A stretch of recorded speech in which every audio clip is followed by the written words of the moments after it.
be jealous. Don't tell them. Oh, I didn't even show you this. Look on top of the hill over there. Can you see this? Did I show you that? There's a climbing tower. Oops, now I'm focusing on the yuck. Climbing tower and a zip line. I haven't even been up there yet. All right, guys, I'm going to sign off. You'll hear more from me. I need your help. This is when we started this. My wife and I started taking in kids 34 years ago. We've been married for 1 year or less, 6 months, and she was 17 when we took in our first 17-year-old kid. And I know you think that sounds crazy, but if you knew Mama T, she's been a mature mother since she was practically a babysitter at 13.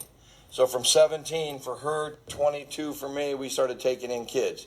At the time, it wasn't a business, it was mercy. We loved kids, and people dropped them off at our door that didn't want them. That's the God honest truth. Or couldn't handle them.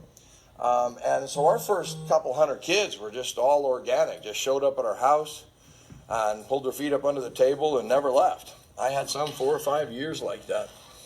And so we had several hundred kids before we ever thought it should be a ministry or a business. I just worked as a welder to make a living, as a union welder, so I could make enough money to feed enough kids. I'd buy a huge van just because I had too many kids show up at my house. So that's kind of how this thing started for us. But this, I think, could be, I'm not going to say the end phase, because I still have a girls' ranch in my heart. I know the place. It looks to me like God's starting to move. Again, that would take people. I would never be able to have the time or whatever, or myself personally, to run it. I wouldn't need to. I just need good people. And I know how they should run it.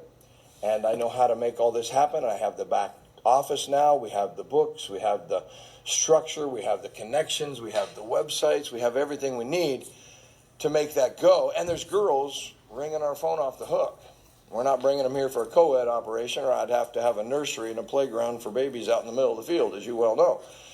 Like Jurassic Park, nature finds a way. But we have more to do. I have some life left. I have some vision left. And so we need people.